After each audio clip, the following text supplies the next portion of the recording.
What's up, everybody? So, for today's video, we're going to be reacting to Rick and Morty Season 6, Episode 8, Full Breakdown, Marvel, Easter eggs, and post-credits. So, yeah, without further ado, here we go. 3, 2, 1, boom. It is I, Cookie Magneto. What the? I'm not engaging this guy. That's hardly up to you. Welcome back, everyone. It's Charlie. This will be my full Rick and Morty Season 6, Episode 8 video. There's a whole bunch of Easter eggs and references, so we'll break it all down. If you're brand new to the channel, be sure to subscribe to get all the videos, and careful for spoilers for the episode if you haven't seen it yet. We'll just start at the beginning, work our way through shot by shot, talking about Easter eggs and WTF moments as we go along, starting with the episode title, Analyze Piss, which is a reference to the Robert De Niro movie, Analyze This, who gets help from a psychiatrist played by Billy Crystal, which is similar to the plot of the episode where Rick goes to therapy with Dr. Wong, who comes back and tries to figure out what's going on with the pissmaster villain, who is voiced by Will Forte, who did an amazing job. He's probably one of the funniest cameo scenes this season. All cheers. I got my ass whipped made me realize people just want to see me fail. The opening scene is another battle that Rick and Morty are having with Mr. Nimbus, who comes back to take his island base, which is very apropos because Mr. Nimbus is a very direct reference to Marvel's Namor. We just saw Namor in live action in Black Panther Wakanda Forever. When Mr. Nimbus takes off and he splashes water on himself, that's also a reference to Namor's strength increasing when he's wet or touching water. There's a big plot point during Wakanda Forever. He's about as strong as Captain America when he's totally dry, but when he's wet or in water, he becomes about as strong as the Hulk. The oil tanker spill feels like an Exxon Valdez reference, one of the worst oil tanker spills in history, until Rick would rather destroy his base rather than give it to Mr. Nimbus because he's getting tired of fighting all these villains. Like, I'm getting tired of this, we need to go home. All part of the episode has become a magnet for these low-level supervillains, which are sort of a metaphor for online trolls. The whole episode is basically like Rick and Morty versus online trolling, online bullying. You notice he's got his old spaceship back. I'm assuming he just rebuilt this one. The next supervillain, Cookie Magneto, obviously a version of Magneto from the Marvel comics. The colors that he's wearing make his costume seem a little bit more like Hyperion's costume. He's like Marvel's version of Superman. But because they're going with the whole Magneto joke, his powers are controlling cookies, things that are called cookies, even if they aren't actually cookies, and cookie ingredients. The joke there is that he's supposed to be super overpowered because he can control sugar, which is literally in every living thing. So technically, he should be able to control all biological life on the Earth. In the argument, there's just a reference to all the comic book jokes about characters' powers being completely off the rails and unexplained. Rick makes a Tick reference, which is a reference to all the ridiculous villains and heroes inside the universe of the Tick comic books and the TV shows. They're really crazy. And the 90s style goofball reference is another X-Men 90s reference because in the 90s, X-Men were like the most popular comic book in the world. You also started to see a lot of edgier, a lot of weirder, a lot of crazier villains and heroes show up in the comics during this period. The whole thing about him punching down is also part of the theme of the episode. Like the pissmaster villain that they have to deal with is a metaphor for an online troll, as are the other low-level villains. They all harass Rick, which doesn't seem like a huge deal, just super annoying. Rick doesn't want to deal with it. He usually would punch down to get rid of them. In real life, this is a metaphor for online trolls going after popular posts or celebrities, and the celebrities with like really big accounts punching down metaphorically on these like little tiny accounts, trying to get a reaction out of them. Which is basically the message that Dr. Wong gives Rick later, like, oh, the best thing you can do is just not respond to them. So that's why I say the episode is kind of like Rick and Morty versus online trolls, online bullying. Mr. Calypso is a reference to Mr. and Mrs. Pitlick from the Superman comics. He's a fifth-dimensional imp like this. James Gunn also recently canonized I thought he was, Batmite. wait. I thought he was a reference to that one dude from what's it called? The Flintstones. That shit fucking crazy, bro. DCU on the Peacemaker series, he's another fifth-dimensional imp, just like Mr. and Mrs. Pitlick, who stands Batman and just bugs him all the time. I'd rather be with Batmite than you. Batmite? The 2-foot-tall interdimensional imp who stands Batman. I'd rather be with him. Really good example to this online trolls metaphor in the episode is when Mr. Calypso shows up, he just says mean things to upset Rick, doesn't actually do anything to hurt him. During the intro scene, they confirmed that this scene of Jerry in the armor suit on the council is real. Technically, in last week's episode, because Rick traveled through the fourth wall with Morty in the actual credits, all the intro scenes were in an actual episode, but you get the idea. When Rick jokes about not shooting Batman in his Bat logo, that's another Batmite reference because he's the same type of imp. We also learned that Rick is milking Calypso for his cosmic fluid from his higher dimension, so we'll see if he winds up using that for something. Sounds like it's going to be super powerful. But the joke about him profiting from the exchange, from him dealing with the supervillain trolls, is a reference to real-life celebrities and brands profiting from online trolls and hate posting. Like people posting incendiary things, trying to get a rise out of people just to profit off of it. Which Jerry also winds up doing eventually. Like he eventually winds up profiting off of being a literal social justice warrior. They reference the events of Pickle Rick again and reveal that he also tried the exact same trick later by turning himself into a housefly, which they pay off later in the episode when he does it to Mr. Goldenfold. Pissmaster shows up to harass them. He's meant to be their version of Green Goblin because of the glider and because of the greenish, kind of yellowish color too. He's played by Will Forte, probably one of the funniest cameo scenes from a celebrity that I've seen this season. Jerry complains about his bees again. They made a couple more bees references in this episode. They've done a lot this season. Jerry's bees have become a really big plot point. He makes a golden shower reference talking to Summer. There are actually a couple references to that in this episode. The real joke here, though, is that he's just a troll who's down and out on his luck. Like, he's basically harmless because Jerry is able to go toe-to-toe with him pound for pound. That's how weak and pathetic he is. He isn't an actual supervillain. He's just trying to get a rise out of them. When they're fighting around the neighborhood, though, we find out that Gene has a wife. I don't think we've ever seen her before. The kid behind him is wearing a 69 jersey. Nice. Oh my gosh. At breakfast the next day, they're eating strawberry Smiggles from Interdimensional Cable. I actually bought some of those in real life. They were selling limited edition versions a couple years ago. Like actual strawberry Smiggles breakfast cereal you could buy. Summer makes a bunch of Twitter jokes. There's been a ton of those recently because Elon Musk just bought Twitter. There's no reference to that specifically in the episode, like just general Twitter jokes because they wrote the episode a long time ago. The Jezebel reference is a real-life catty website that posts a lot of celebrity tell-all stories and hit pieces like the one that Beth references.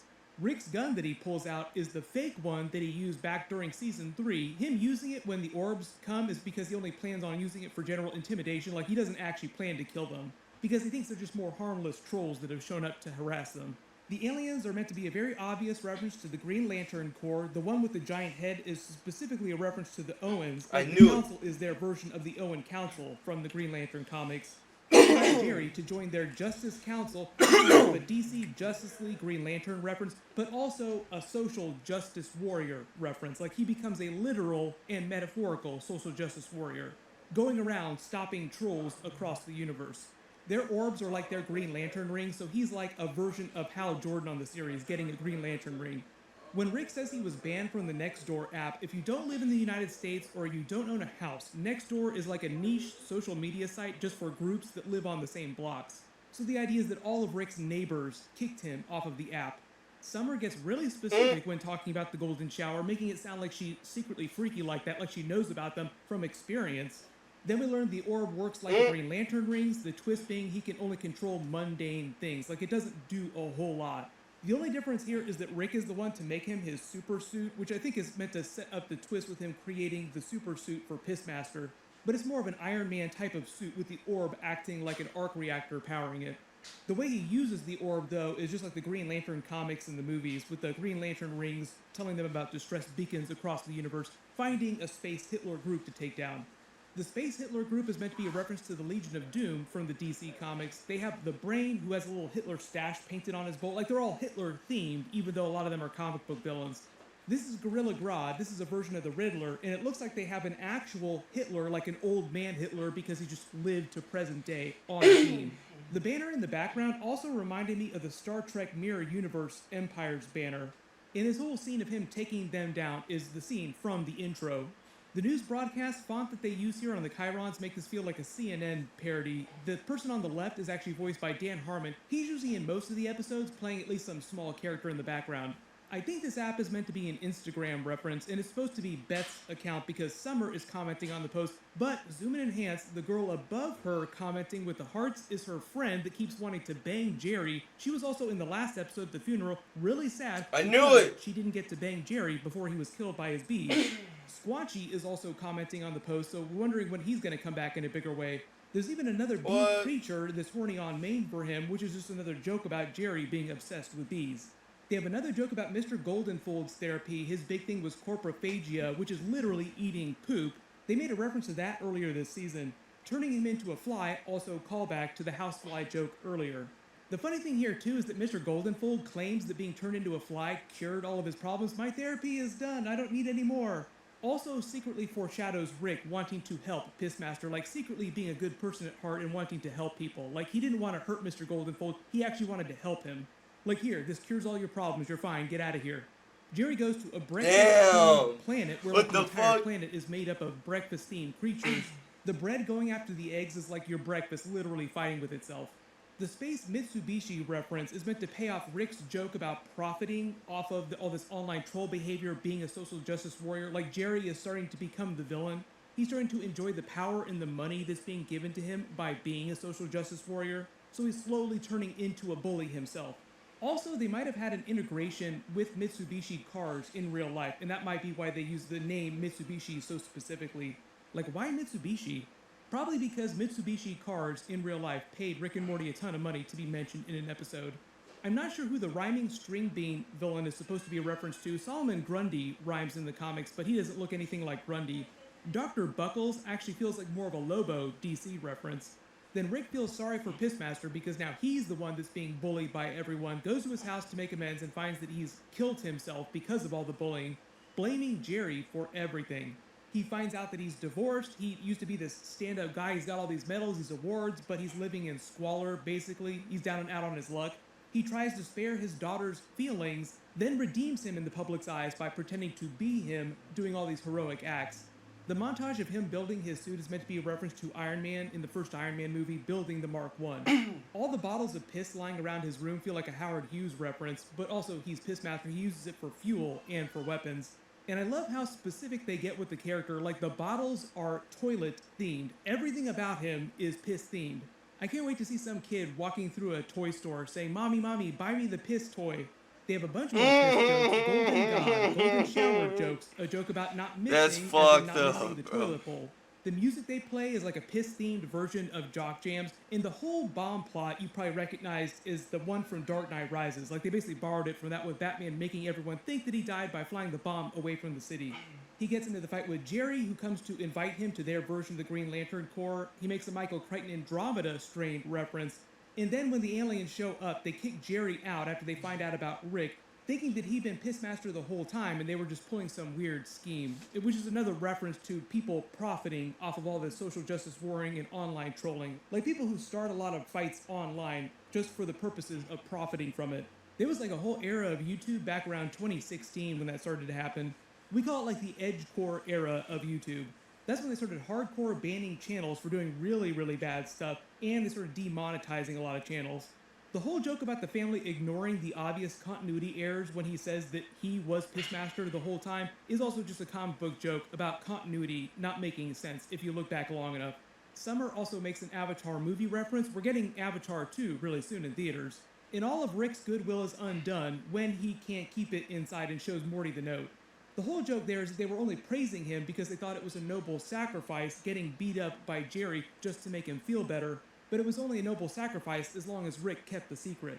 During the post-credit scene, they reveal the Green Lantern Council votes on replacement members. They make the Scarlett Johansson reference because of the Marvel movies, she played Black Widow, and agree that it'll be Mr. Nimbus, Rick's nemesis. The joke about his rep saying that he's busy now is a Marvel Studios Kevin Feige joke, like Kevin Feige won't let them use Namor on their Green Lantern Council because they have the rights to the character. It actually felt like a pretty short episode, even though it's meant to be the same length as all the other episodes. But if you spotted any other Easter eggs or references that I didn't talk about during the video, just write them below in the comments, and my full episode 9 video will post next week after they release it. Everyone click here for my new Ant-Man 3 Kang video, and click here for my new Green Lantern video, Speak of the Devil. A lot of Green Lantern references in this episode. If you guys like my damn bro, wait, they have a Green Lantern movie? No way they have a Green Lantern. Oh shit, yo, we just hit 155 subscribers. Let's get it. Damn. Never mind, I don't think they have a Green Lantern coming out. But anyways, if you guys like my reaction, give this video a thumbs up. And yeah, I'll see you in the next one. This video is fucking crazy, bro. Yeah. I'll see you in the next video. Peace out, motherfucker.